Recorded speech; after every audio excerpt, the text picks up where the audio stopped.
बहुत अच्छे तरीके से हो रही होगी। तो बच्चा आज का लेक्चर जो है आपके बोर्ड एग्जाम के लिए बहुत महत्वपूर्ण तो नहीं बोलेंगे, लेकिन हाँ आगे के टॉपिक को समझने के लिए बहुत जरूरी है। तो चलो बच्चा 2 मिनट आपसे हम बात कर ले और बता दीजिए कि क्या आवाज और पिक्चर क्वालिटी सही है। क्या बच्चा आवाज जो साउंड है वह अच्छे से जा रहा है और आपका ये जो पिक्चर क्वालिटी है आपको अच्छे से दिख रहा है? तो जल्दी से कमेंट करके बता दो बच्चों, क्या सब ठीक ठाक है?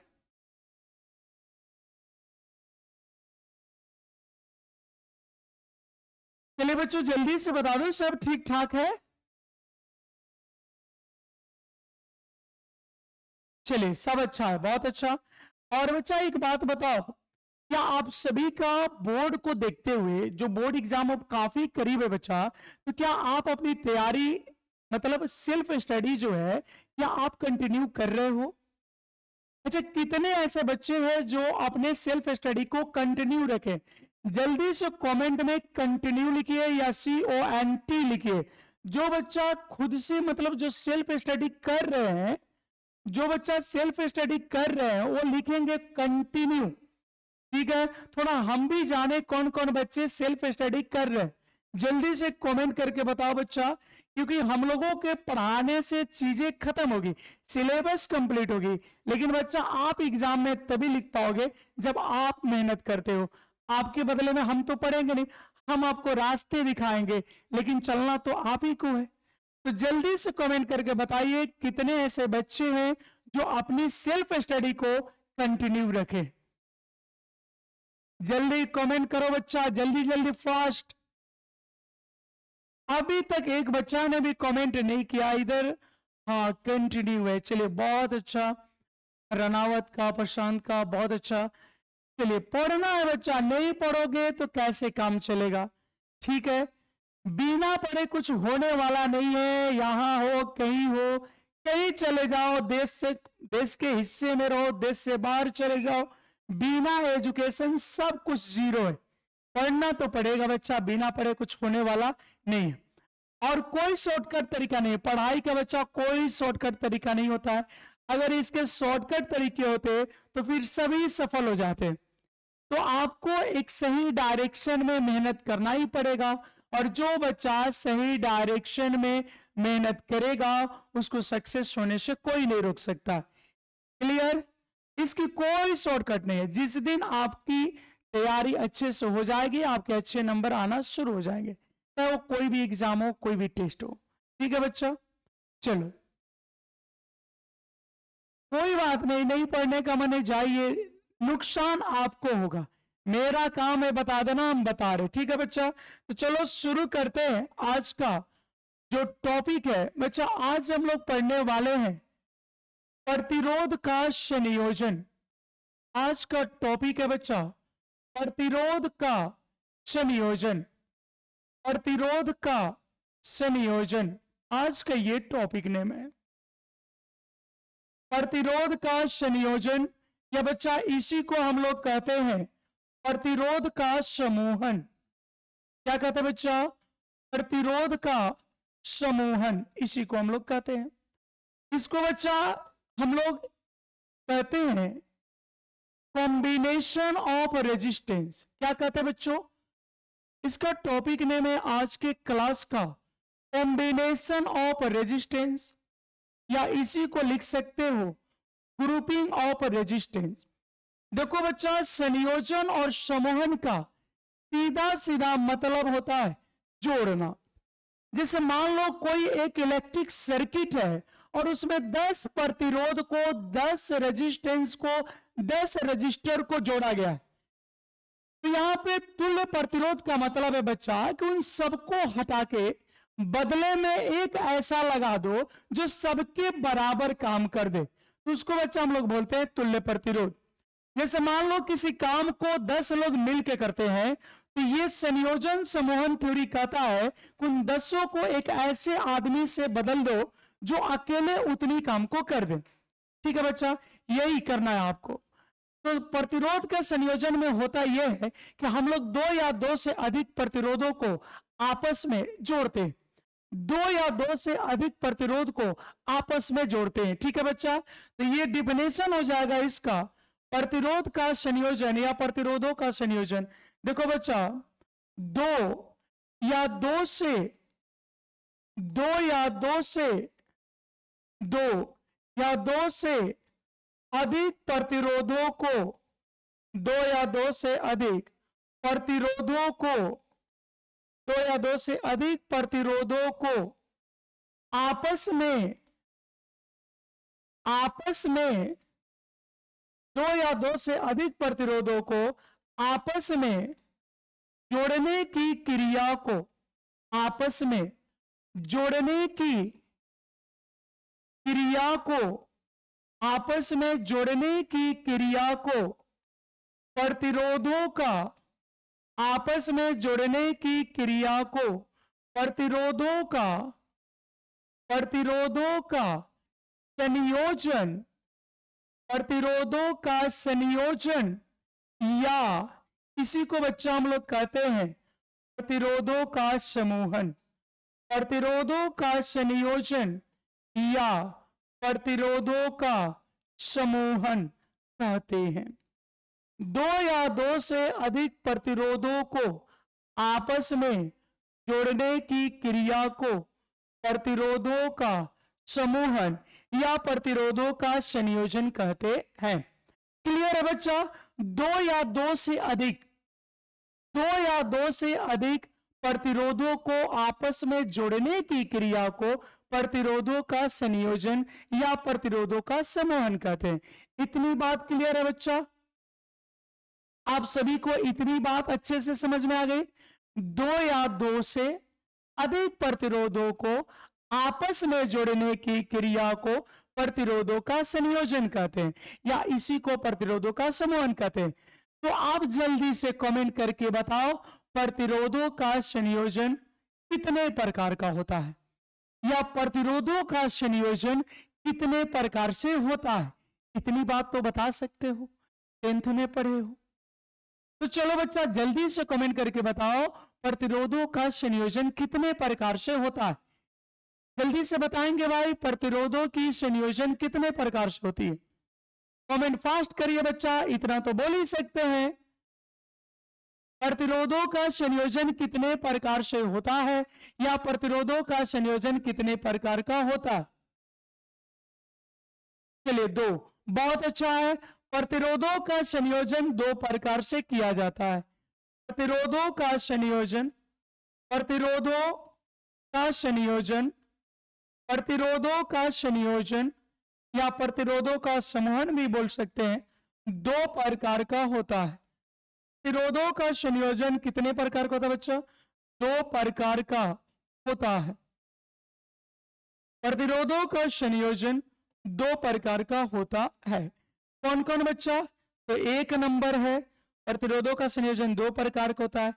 सबसे पहले बच्चा श्रेणी क्रम संयोजन, श्रेणी क्रम संयोजन, श्रेणी क्रम संयोजन, श्रेणी क्रम संयोजन जिसको बच्चा हम लोग कहते हैं series combination, series combination, series combination, series combination. और एक है बच्चा समांतर क्रम संयोजन। एक तो हो गया श्रेणी क्रम संयोजन और दूसरा है बच्चा समांतर क्रम संयोजन या इसी को हम लोग पार्श्व क्रम संयोजन भी कहते हैं। श्रेणी क्रम संयोजन का बच्चा एक और ही नाम है, क्या नाम है जी? तो सर पार्श्व क्रम संयोजन। और एक इसको हम लोग कहते हैं parallel combination, parallel combination, parallel combination. ये बातें आपको समझ में आ गई होगी।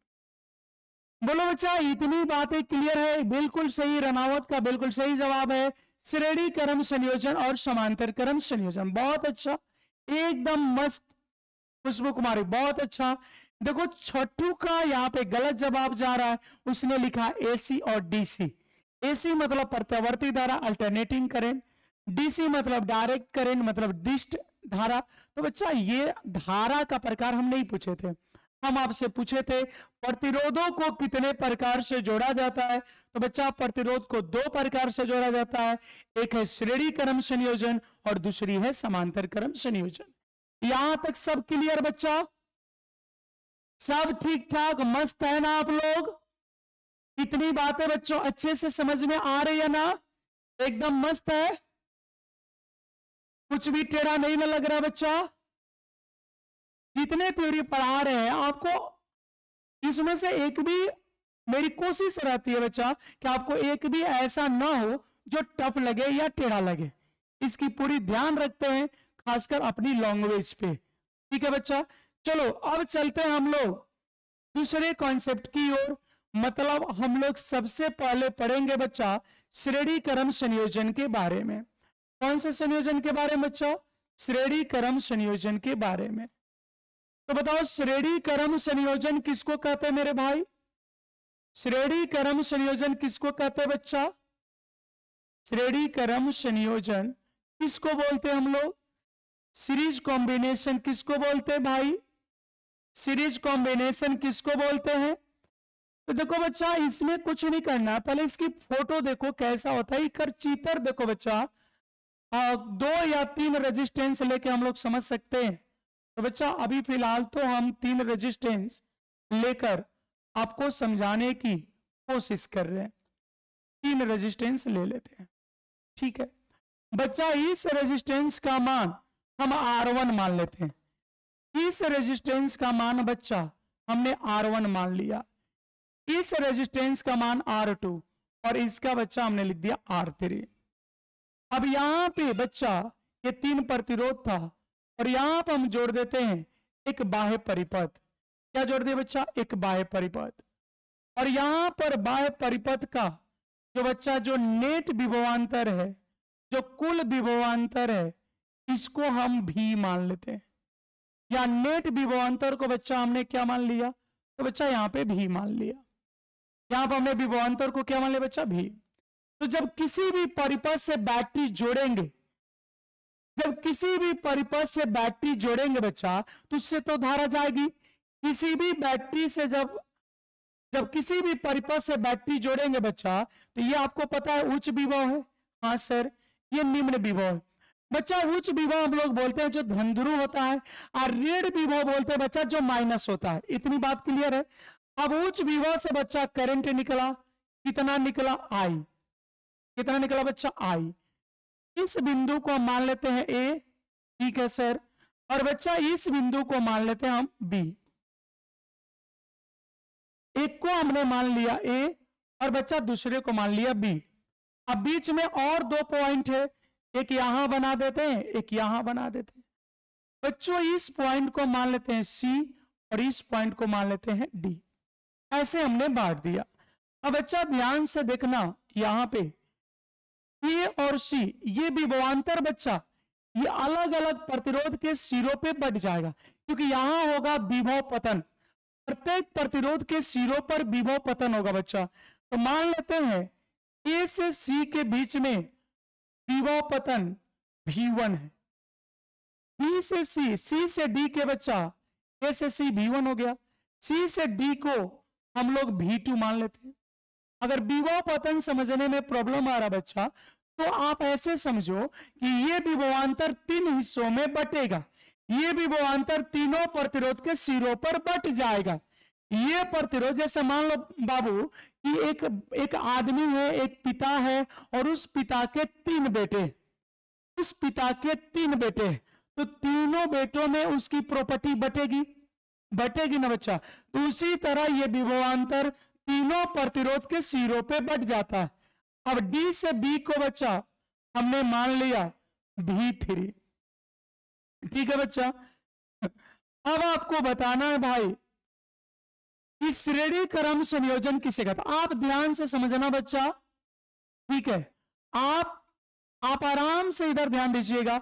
मान लो बच्चा यहां से कितना करंट चला? आई। यहां से कितना करंट चला बच्चा? आई करंट चला। कितना करंट चला बच्चा? इधर ध्यान दो बच्चों, इधर ध्यान दो बच्चों। यहां से कितना करंट चला? आई। अब बच्चा देखो ए से बी तक जाने के लिए, ए से बी तक जाने के लिए बच्चा एक ही परिपथ है।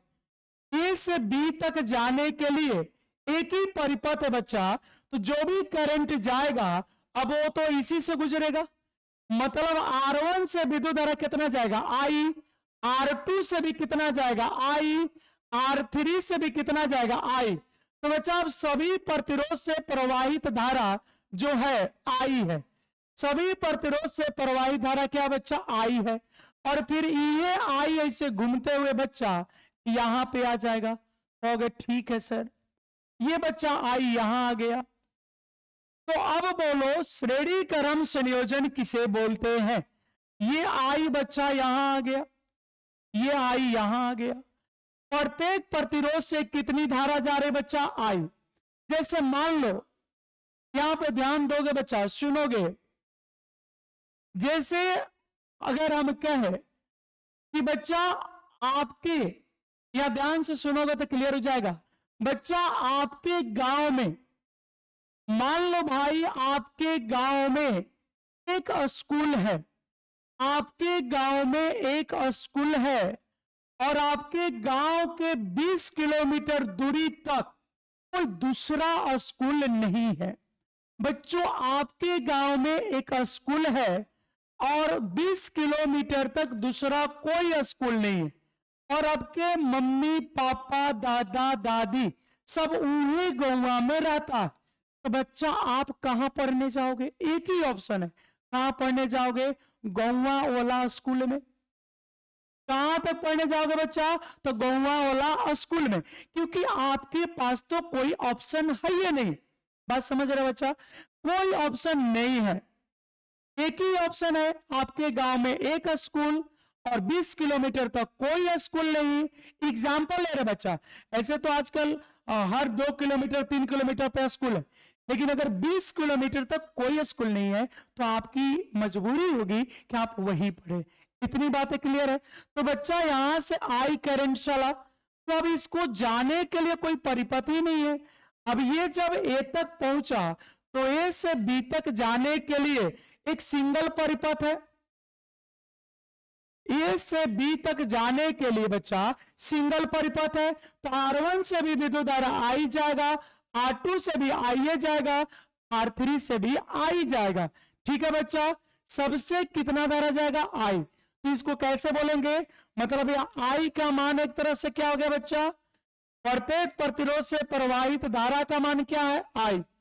प्रत्येक प्रतिरोध से प्रवाहित धारा का मान क्या है बच्चा, I। तो यह I हो गया नियत।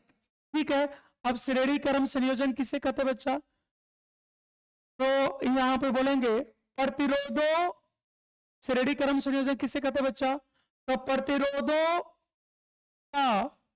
प्रतिरोधों का ऐसा संयोजन, प्रतिरोधों का ऐसा संयोजन, प्रतिरोधों का ऐसा संयोजन जिसमें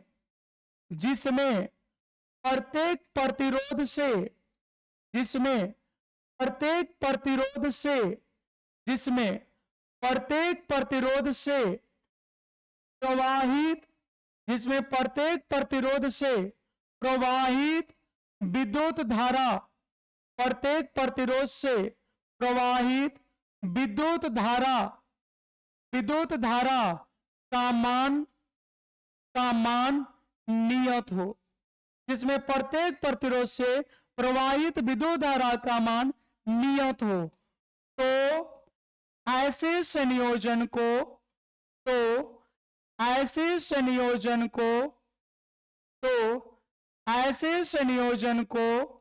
श्रेणी क्रम संयोजन, तो ऐसे संयोजन को श्रेणी क्रम संयोजन कहते हैं। तो ऐसे संयोजन को श्रेणी क्रम संयोजन कहते हैं। ठीक है बच्चों, इतनी बातें समझ में आ रही है मेरे भाई, बोलो बच्चा, इतनी बातें समझ में आ गई। हमने लिखा है, क्या लिखा है जी, बड़ी सिंपल यहां बच्चा वर्ड का यूज हुआ है।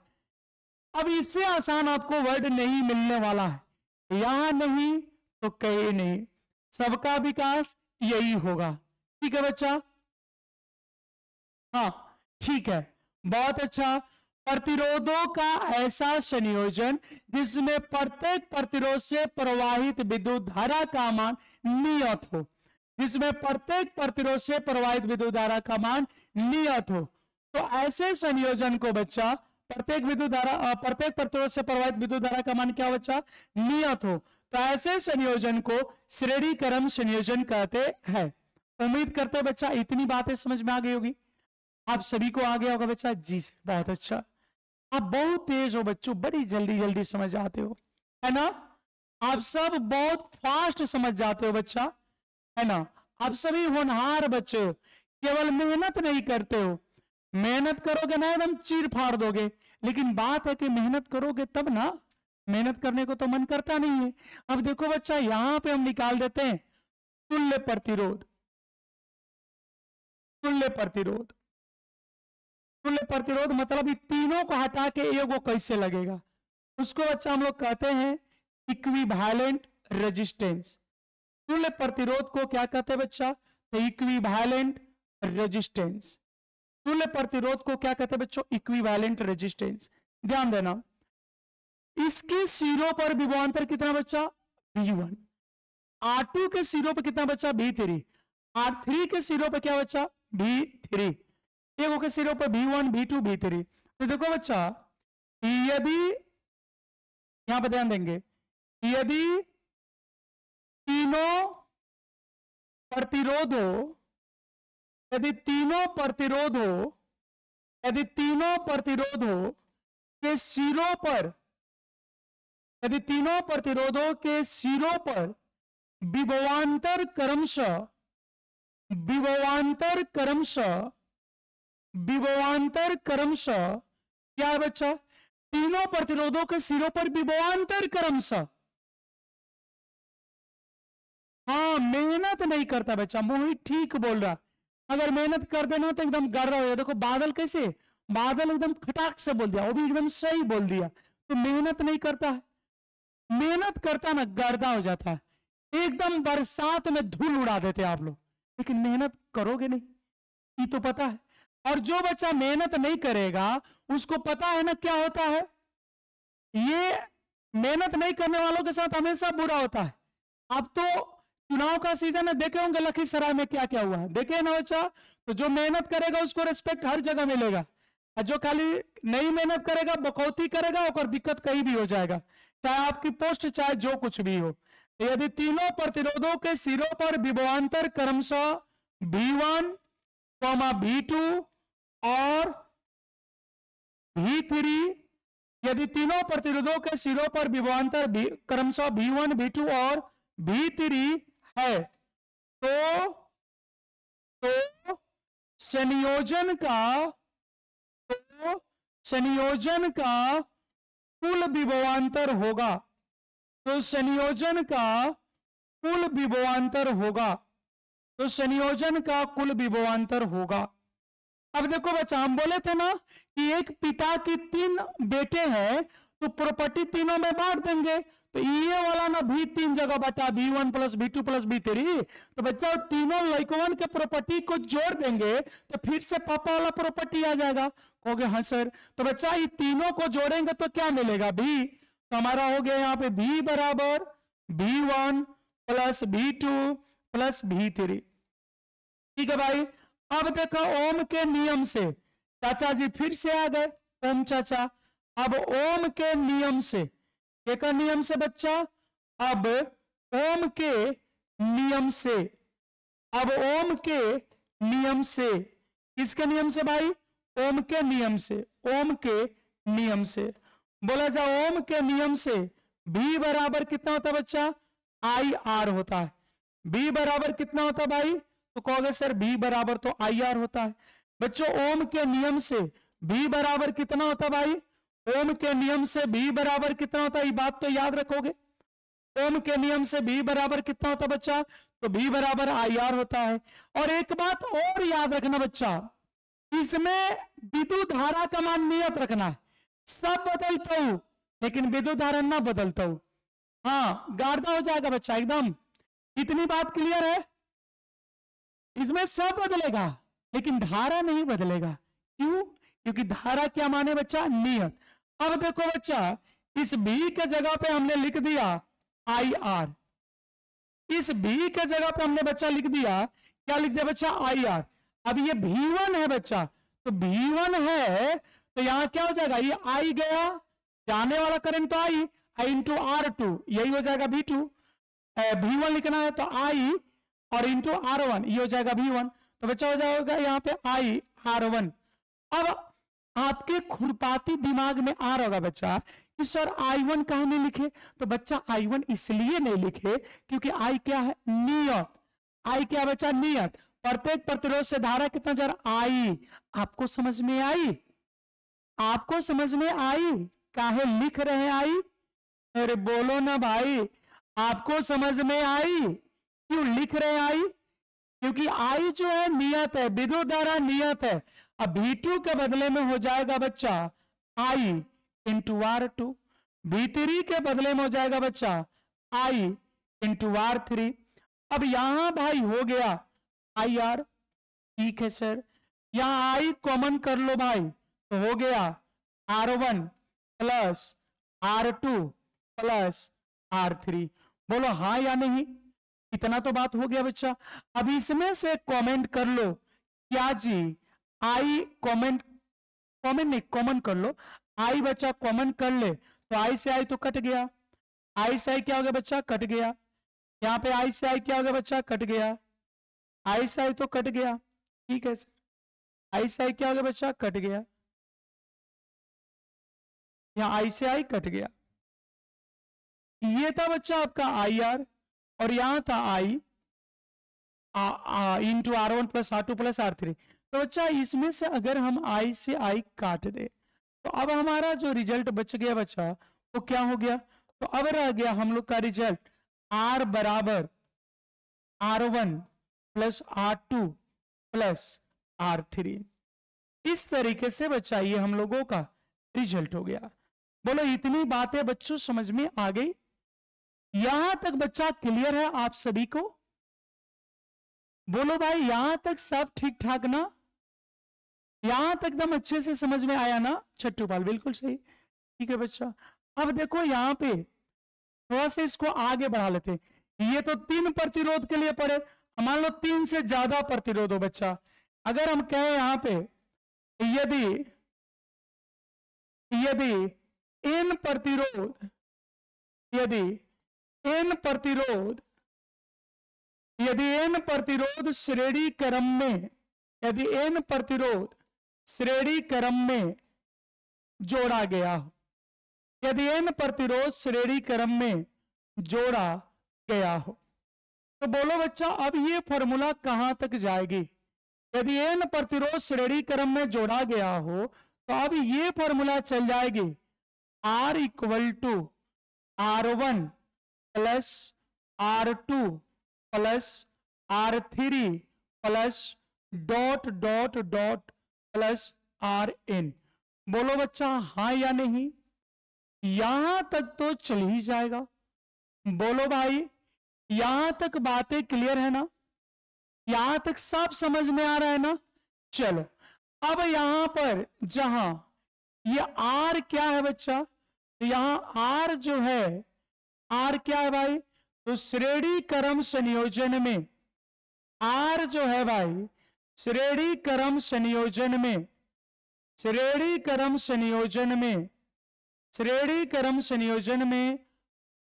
तुल्य प्रतिरोध है। श्रेणी क्रम संयोजन में तुल्य प्रतिरोध है। श्रेणी क्रम संयोजन में तुल्य प्रतिरोध है। बोलो बच्चा सब ठीक ना? आदिति का जवाब है यस सर। राहुल ने भी बोला है ठीक है सर। बादल ने भी बोला है ठीक है। रनावत का भी जवाब सही है। और बच्चों का देखते हैं, रुपेश का हाँ है, खुशबू का भी जवाब सही है, छट्टू का जवाब सही है, पार्वती चलो बहुत अच्छा। अब बोलो बच्चा यहां तक तो तुल्य प्रतिरोध, बहुत अच्छा, किसी को कोई प्रॉब्लम नहीं होना चाहिए। अब यहां एक बात ध्यान रखना बच्चा, नोट जैसे एक एग्जाम्पल मान लो R1 बराबर 2 ओम, R2 बराबर 6 ओम। तो बच्चा जब श्रेणी क्रम में तुल्य प्रतिरोध निकालोगे तो हो जाएगा R1 plus R2, R1 plus R2, तो बच्चा हो जाएगा 2 प्लस 6, मतलब आंसर हो गया बच्चा 8 ओम। अब इस 8 ओम को ध्यान से देखो, ये तो बच्चा बड़े वाले प्रतिरोध से बड़ा है। श्रेणी क्रम संयोजन में जो तुल्य प्रतिरोध होता है वो अधिकतम प्रतिरोध जो सबसे बड़ा वाला प्रतिरोध है उससे भी अधिक होता है। इसको हम लिख दे रहे हैं श्रेणी क्रम संयोजन में, श्रेणी क्रम संयोजन में, श्रेणी क्रम संयोजन में, इस बात को ध्यान रखिएगा, श्रेणी क्रम संयोजन में तुल्य प्रतिरोध, तुल्य प्रतिरोध, तुल्य प्रतिरोध यानी बच्चा हम बात करें आर इक्विवेलेंट का, तुल्य प्रतिरोध का मान, का मान सबसे, का मान सबसे बड़े वाले, का मान सबसे बड़े वाले, सबसे बड़े वाले प्रतिरोध से, सबसे बड़े वाले प्रतिरोध से भी अधिक होता है, सबसे बड़े वाले प्रतिरोध से भी अधिक होता है, सबसे बड़े वाले प्रतिरोध से भी अधिक होता है। बोलो इतनी बातें समझ में आ गई बच्चों? सबसे बड़े वाले प्रतिरोध से भी अधिक होता है, ये बातें समझ में आ गई?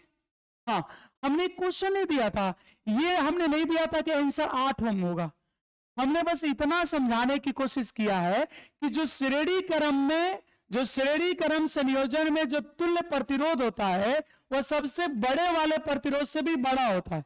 हम ये समझाने की कोशिश कर रहे थे बच्चा, शायद आप समझ गए होंगे। अब यहां पे बच्चा एक और लिखेंगे,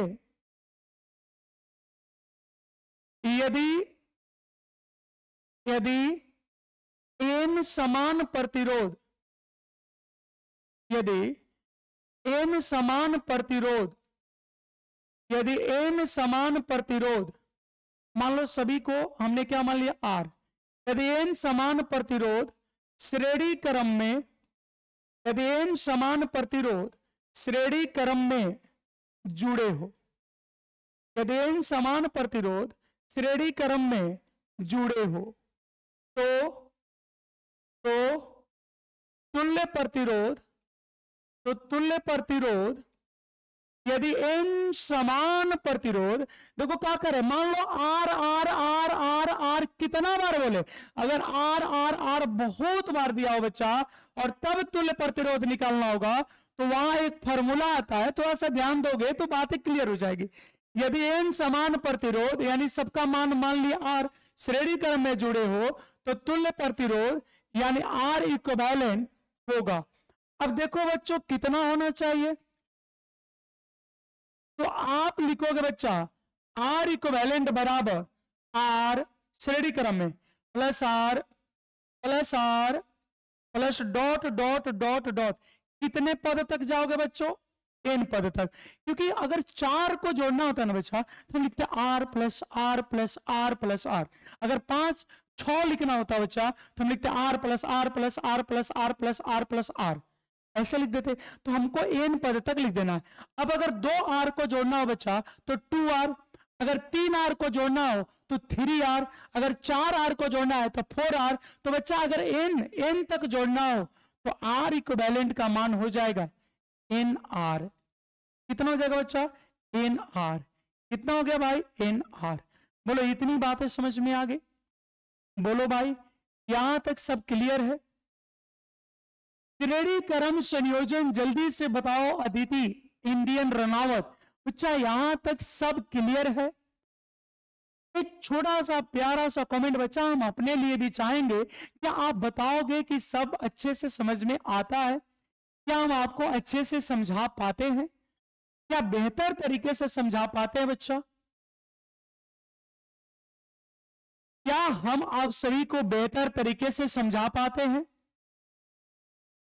क्या मेरे पढ़ाने के बाद आप क्वेश्चन बैंक में अच्छा कर पा रहे हो?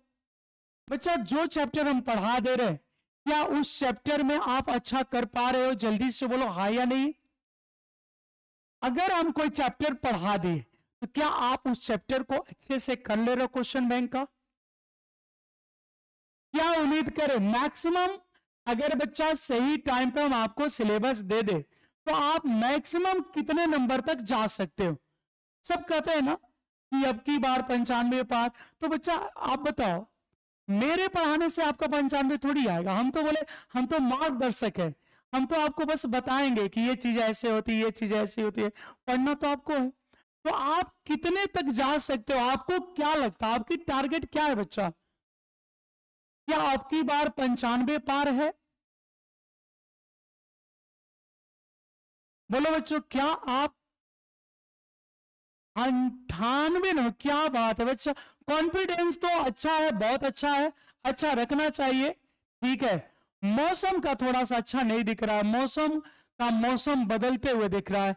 लेकिन कहते हैं कि जब मौसम बदलता है तो बहुत लोगों की मिजाज बदल जाती है, लेकिन आपके मिजाज पे कोई फर्क नहीं पड़ रहा है, क्योंकि 80 बहुत, ये सही नहीं है। ठीक है, ये अच्छी बात नहीं है। 80 नहीं, कम से कम 90-95 तो होना ही चाहिए बच्चा। मेहनत करो, मेहनत अच्छा करोगे तो रिजल्ट भी अच्छा होगा, परिणाम भी बेहतर होगा। जो मेहनत करते हैं ना, उनका किस्मत साथ या ना दे, लेकिन कहते हैं ना कि कर्म का फल मिलता है। तो बच्चा मेहनत करने वालों के साथ अच्छा होगा। बात समझ में आ रही है? तो मेहनत करते रहना। चलिए, ये अभी हम लोग जो पढ़े वह श्रेणी क्रम संयोजन था, और अब बच्चा हम लोग पढ़ेंगे समांतर क्रम संयोजन। अब कौन पढ़ेंगे बच्चा? नेक्स्ट नंबर पे है समांतर क्रम संयोजन। समांतर क्रम संयोजन, समांतर क्रम संयोजन, या इसी को बच्चों पार्श्व क्रम संयोजन भी कहते हैं। समांतर क्रम संयोजन या इसी को हम लोग पार्श्व क्रम संयोजन कहते हैं। अब बच्चा इसके लिए एक फोटो बना देते हैं। ओके, ठीक है सर, इसके लिए बच्चा एक फोटो बना देते हैं। ठीक है भाई, ऐसे ये फोटो हो गया। फिर से हमने 3 प्रतिरोध माना है बच्चा, और ये अब जोड़ रहे हैं एक बाह्य परिपथ। बाह्य परिपथ में हमने एक बैटरी लगा दिया। बाह्य परिपथ में बच्चा हम एक बैटरी लगा देते हैं। बाह्य परिपथ में एक बैटरी, ठीक है सर। इसके विभवांतर को बच्चा मान लेते हैं बी। यहां हमने 3 प्रतिरोध मान रखा है बच्चा, एक का R1, एक को R2, और बच्चा एक को मान ले रहे हैं R3। ठीक है, और अगर बच्चा ये विभवांतर, अगर हम कहें कि ये बिंदु बच्चा A है और ये वाली बिंदु अगर बच्चा B है, तो ये वाला विभवांतर A और B के बीच में जुड़ा है, तो बच्चा यहां पे सभी प्रतिरोधों के लिए विभवांतर फिक्स हो गया। सभी प्रतिरोधों के लिए विभवांतर नियत हो गया बच्चा, सभी के लिए। क्योंकि R1 कहां जुड़ा है भाई? तो A और B। R2 कहां जुड़ा है जी? तो A और B। R3 कहां जुड़ा है जी? A और B। और A और B के बीच में विभवांतर कितना है जी? तो B। ठीक है बच्चा, ये प्लस हो गया, ये माइनस हो गया, यहां से धारा निकला I। इतनी बातें आपको समझ में आई बच्चा? A और B के बीच में विभवांतर कितना है? B। और ये A और B के बीच में विभवांतर B। A और B के बीच में R1 है, A और B के बीच में R2 है, A और B के बीच में R3 है। तो फिर बच्चा सबकी विभवांतर कितनी हो जाएगी? B। तो यहां बच्चा क्या नियत हो गया? विभवांतर।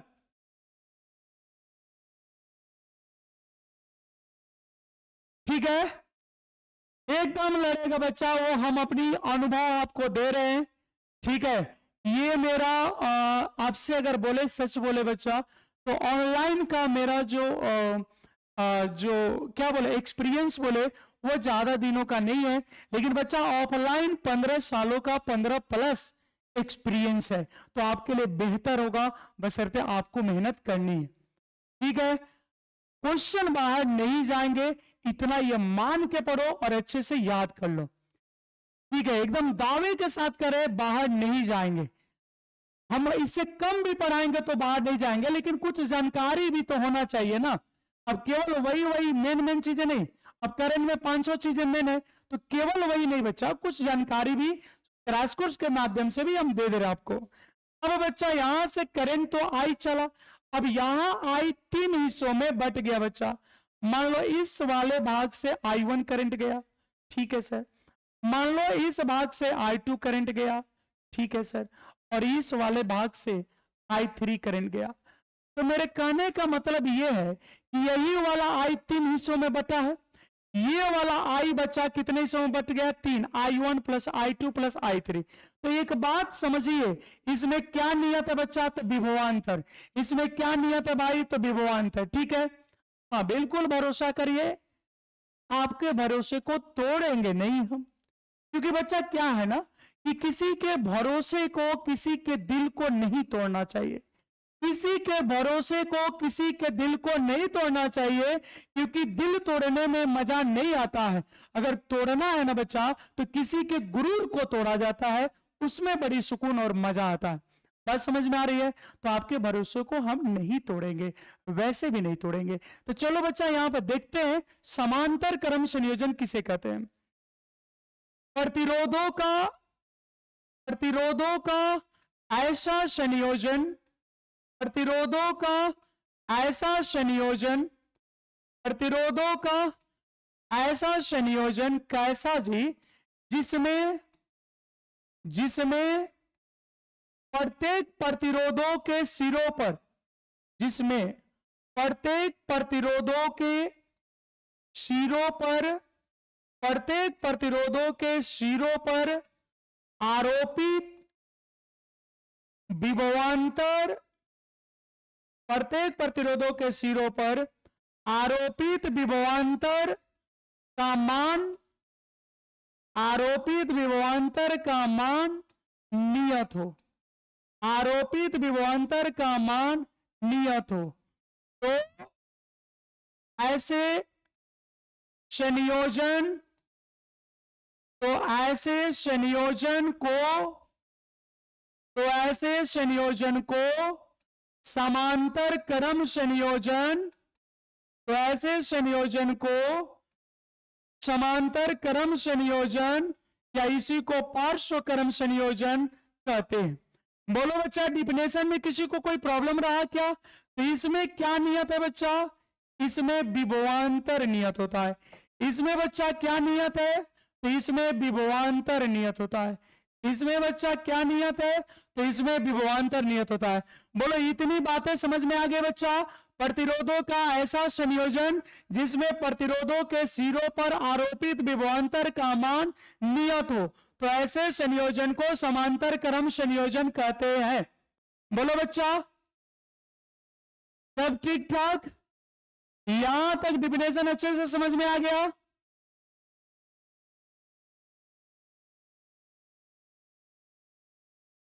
देखो संजीव कह रहा है कि सर क्वेश्चन बैंक का सब्जेक्टिव कराइए। अच्छा बच्चा, आप मिलाओ, ये सब पूछा है कि नहीं? केवल उसी को पढ़ाएं। अगर मान लो हम संजीव, अगर तुम्हारी बात मान ले और केवल क्वेश्चन बैंक पढ़ा दे बच्चा, तो क्या क्वेश्चन बैंक से 100% क्वेश्चन आते हैं? क्या क्वेश्चन बैंक पढ़ के आप 100 स्कोर कर पाओगे? नहीं बच्चा, इस गलत फहमी में मत रहना। आप क्वेश्चन बैंक बहुत लड़ते हैं, 60% 65% तक लड़ते हैं। अब ऐसे थोड़ी ना है कि क्वेश्चन बैंक करके आप 100% लाओगे, तो फिर तो सिलेबस गया तेल लेने। ऐसे नहीं होता बच्चा, ठीक है। हाँ, सिलेबस पढ़ोगे तो 90 95 आ सकता है, लेकिन केवल क्वेश्चन बैंक करके बच्चा 95 नहीं आएगा। इस बात को ध्यान रखना, ठीक है। वो सभी लोग तुमको बेवकूफ बना रहे हैं जो अगर ये कहते हैं कि क्वेश्चन बैंक पढ़ के 95 लाना है। बात समझ रहे बच्चा? सब क्वेश्चन बैंक में से आ जाएगा, फिर किताब गया खत्म। ऐसे नहीं होता है। बात समझ में आ रही बच्चा? हाँ, क्वेश्चन बैंक पढ़ के फर्स्ट डिवीजन आ सकता है, ठीक ठाक नंबर आ सकता है, लेकिन टॉप नहीं कर सकते हो, अच्छा नंबर नहीं आ सकता। तो काफी समय हमको पढ़ाने दीजिए। अब तक इतने अच्छे से चला, बेहतर चलेगा, ठीक है बच्चा, घबराने की जरूरत नहीं है। तो प्रतिरोधों का ऐसा संयोजन जिसमें प्रतिरोधों के सिरों पर आरोपित विभवांतर का मान नियत हो, तो ऐसे संयोजन को समांतर क्रम संयोजन कहते हैं। अब बच्चा बात कर रहे हैं हम तुल्य प्रतिरोध की, इक्विवेलेंट रेजिस्टेंस की, तुल्य प्रतिरोध की, इक्विवेलेंट रेजिस्टेंस की। अब बच्चों बात कर रहे हैं हम इक्विवेलेंट रेजिस्टेंस की, इक्विवेलेंट रेजिस्टेंस की। तो यहाँ पर देखो बच्चा, हमने 3 प्रतिरोध माना है, एक R1, एक R2 और एक R3। धारा कितना जा रहा है? I1, I2, I3। तो कुल धारा का मान I यही 3 भागों में बटा है। तो यहां लिख दे रहे बच्चा, क्योंकि तीनों प्रतिरोधों से, यदि भी लिख सकते हो, यदि तीनों प्रतिरोधों से, लो यदि ही लिख दे रहे, थोड़ा सा और लग रहा है। यदि तीनों प्रतिरोधों से प्रवाहित विद्युत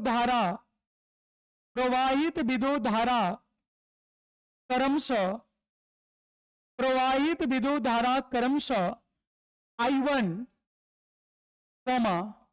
I2 और I3 है।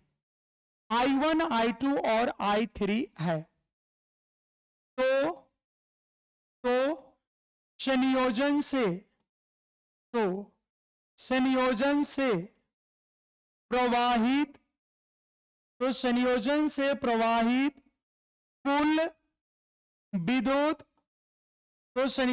प्रवाहित कुल विद्युत धारा होगा। तो संयोजन से प्रवाहित कुल विद्युत धारा होगा। बोलो बच्चा क्या हो जाएगा? तो I बराबर हो जाएगा बच्चा I1 plus I2 plus I3। बोलो इतनी बातें समझ में आ रही बच्चा? हाँ, हम अपने हिसाब से चल रहे हैं, ठीक है बच्चा। देखो, यदि तीनों प्रतिरोधों से प्रवाहित विद्युत धारा क्रमशः I1, I2 और I3 है, तो संयोजन से प्रवाहित कुल विद्युत धारा होगा I बराबर I1 plus I2 plus I3। इतनी बात समझ में आ रही बच्चा? हाँ, उसके बाद करा देंगे। अब संजीव ठीक बोला, अब अच्छे बच्चे की तरह बात किए हो। अब संजीव के लिए सभी लोग ताली बजा दीजिए। अब संजीव अच्छा बात बोल रहा है, इनके लिए ताली बजा दिया जाए भाई, ठीक है। I बराबर I1 plus I2 plus I3। अब देखो बच्चा, पुनः चाचा के नियम से I बराबर I1 plus I2 plus I3। अब देखो बच्चा, चाचा के नियम से, ओम के नियम से आपको पता है, आप सभी को V बराबर IR होता है। तो मेरे बच्चों, V बराबर तो IR होता है। V बराबर कितना होता है बच्चा? I बराबर I1 plus I2 plus I3। तो ओम के नियम से V बराबर तो IR होता है। इसी बात को हम लिख सकते बच्चा, अर्थात I बराबर V बटा R होता है। अर्थात बच्चा हम क्या लिख सकते हैं? I बराबर V बटा R होता है। यहां से हम फिर से लिख रहे हैं बच्चा, अर्थात I बराबर V बटा R होता है। तो बच्चा यहां I के जगह पे, इस I के जगह पे हम क्या लिख दे? तो इस I के जगह पे लिख देंगे बच्चा V बटा में R, ठीक है। अब आपको पता है कि V तो नियत है, तो नियमतः यहां I1 के पास होना चाहिए V1 प्लस R1। नियमतः बच्चा यहां होना चाहिए V1 प्लस R1, लेकिन V तो नियत है, इसलिए V बटा R1 प्लस V बटा में R2 प्लस V बटा में R3। अब बच्चा इसमें V कॉमन कर लो, तो V कॉमन कर लोगे भाई, V अगर कॉमन कर लिए तो हो जाएगा 1 बटा में R1 प्लस 1 बटा में R2 प्लस 1 बटा में R3। अब यहां से बच्चा अगर हम V को कैंसिल आउट कर दे, अगर यहां से हम B को कैंसिल आउट कर दे, तो हम लोगों का रिजल्ट हो जाएगा, क्या हो जाएगा बच्चा? तो 1 बटा R बराबर 1 बटा R1 प्लस 1 बटा R2 प्लस 1 बटा R3। तो ये बच्चा हम लोगों का रिजल्ट हो गया, ठीक है। जहां R जो है बच्चा समांतर क्रम संयोजन में तुल्य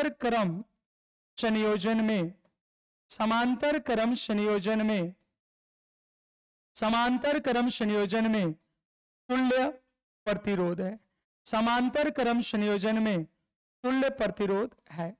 बोलो बच्चा, इतनी बातें क्लियर है?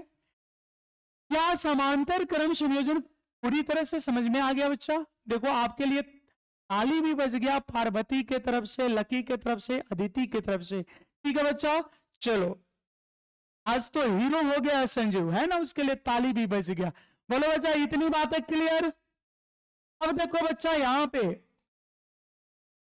यदि प्रतिरोधों की संख्या n हो, यदि प्रतिरोधों की संख्या n हो, यदि प्रतिरोधों की संख्या n हो, क्या हो बच्चा, यदि प्रतिरोधों की संख्या n हो, यदि प्रतिरोधों की संख्या n हो। अब बच्चा ये फॉर्मूला हो जाता, अगर प्रतिरोधों की संख्या n होती तो यही फॉर्मूला हो जाता 1/r इक्वल टू 1 में r1 प्लस 1 में r2 प्लस 1 में r3 plus dot dot dot plus 1 में rn। ठीक है बच्चा, ये फॉर्मूला आपका हो जाता। जहां r क्या है बच्चा, तो जहां r समांतर क्रम संयोजन में, जहां r समांतर क्रम संयोजन में, जहां r समांतर क्रम संयोजन में, समांतर क्रम संयोजन में तुल्य प्रतिरोध है, समांतर क्रम संयोजन में तुल्य प्रतिरोध है। इतनी बातें क्लियर है बच्चा। एक बात और याद रखना बच्चों, कल की जो क्लास होगी वो आपको रिकॉर्डेड मिलेगी, क्योंकि कल हम कुछ आवश्यक कार्यवश पटना जा रहे हैं, कुछ खास वजहों से, कुछ खास कार्यवश कल हमें पटना जाना है, और बच्चा रिटर्निंग में थोड़ी टाइम लग जाएगी। तो कल के क्लास के लिए रिकॉर्डेड वीडियो आपको मिलने वाला है। उम्मीद करते हैं आप उस वीडियो से संतुष्ट रहेंगे और कंप्लीट कर लेंगे। ठीक है बच्चा, फिर अगले क्लास में हम लोग लाइव एक दूसरे से जुड़ेंगे। ठीक है, तो आर यहाँ पे बच्चा क्या है, तुल्य प्रतिरोध है। अब बच्चा जैसे वहां पे, यहाँ पे ध्यान दीजिएगा, एक तरह से नोट कर रहे बच्चा, ये नोट नोट नोट समांतर क्रम संयोजन में, समांतर क्रम संयोजन में, समांतर क्रम संयोजन में तुल्य प्रतिरोध का मान, समांतर क्रम संयोजन में तुल्य प्रतिरोध का मान सबसे उसमें सबसे बड़े बोले थे, इसमें बच्चा सबसे छोटे वाले प्रतिरोध से भी, सबसे छोटे वाले प्रतिरोध से भी, सबसे छोटे वाले प्रतिरोध से भी कम होता है, सबसे छोटे वाले प्रतिरोध से भी कम होता है। ठीक बच्चा, इतनी बातें क्लियर हो गई। अब यहां पे अगर मान लो n प्रतिरोध, यदि n समान प्रतिरोध, यदि n समान प्रतिरोध समांतर क्रम में जुड़े हो, यदि n समान प्रतिरोध समांतर क्रम में जुड़े हो, अगर n समान प्रतिरोध समांतर क्रम में जुड़े हो, यदि n समान प्रतिरोध समांतर क्रम में जुड़े हो, तो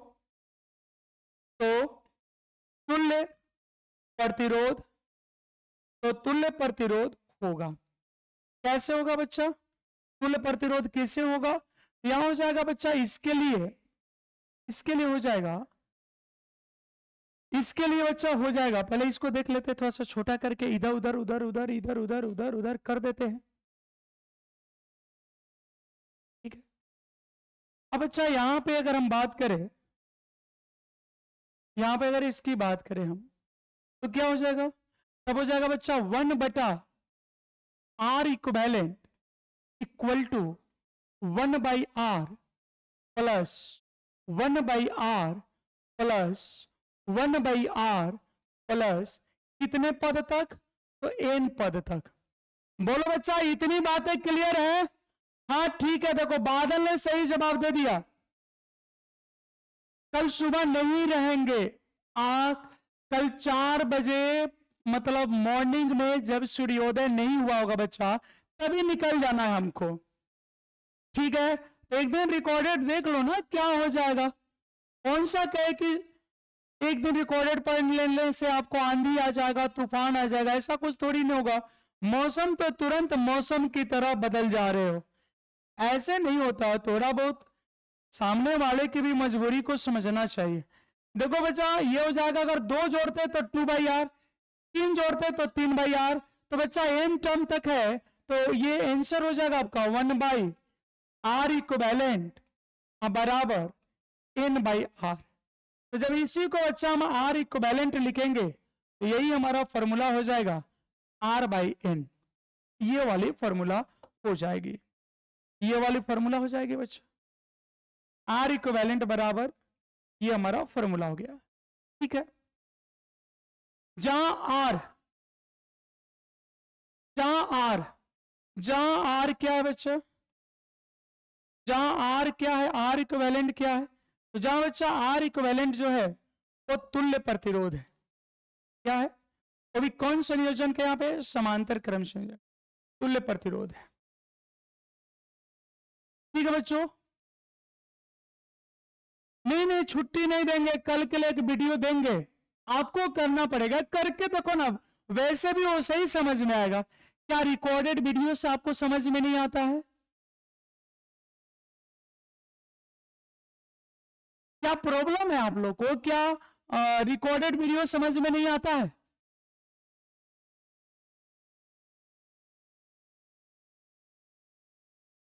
क्या समझ में नहीं आता है? जल्दी से कमेंट करके बताओ बच्चों। हाँ, आपने शायद ध्यान नहीं दिया, शायद आपकी मेहनत बर्बाद हो गई। ये जनरली एग्जाम में नहीं आता है। हमने बोला है कि ये आपके कॉन्सेप्ट को सीखने के लिए जरूरी था, ये एग्जाम में उतना नहीं आता है।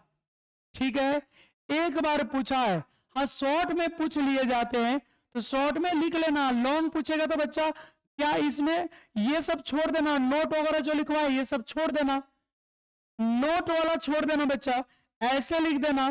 ये लिखोगे ना, ये पेज परिभाषा लिख देना, ठीक है। उसके बाद बच्चा श्रेणी क्रम में आना, तो यहां तक लिख के बस छोड़ देना, यही तक लिख देना। ये जो बच्चा हम नोट वगैरह कराए हैं, ये सब नोट, फिर यहाँ पे ये सब मत लिखना, ठीक है। मैक्सिमम यहां तक आ सकते हो, यहां तक आके छोड़ दीजिएगा, यहां तक आके छोड़ दीजिएगा, ये सब मत लिखिएगा, ठीक है। ज्यादा बार नहीं पूछा है, 1 बार 2 बार पूछा है बस। बच्चा ये अगर बात करें, इस क्वेश्चन की बात करें, तो यहां पे आके छोड़ दीजिएगा, यहां पे बच्चा 1/r इक्वल टू यहाँ पे, और इससे ज्यादा अगर मन करेगा तो लास्ट यहां तक आइएगा, इसके बाद मत जाइएगा, यहां पे आके छोड़ दीजिएगा, ये सब मत लिखिएगा। क्लियर है, ये सब मत लिखिएगा बच्चा, ठीक है। और चलो आज इतना ही रहेगा, आज बच्चा इतना ही रहेगा। अब आज के क्लास में इतना ही, मिलते हैं अब आपसे नेक्स्ट के नेक्स्ट डे। मतलब बच्चा कल हम मतलब रहेंगे, धरती पे रहेंगे, लेकिन कल आपका लाइव क्लास नहीं होगा क्योंकि कल कुछ जरूरी कार्य है। तो दीजिए इजाजत, मिलते हैं आपके अगले सेशन में अगले कॉन्सेप्ट के साथ। बहुत बहुत धन्यवाद आप सभी का।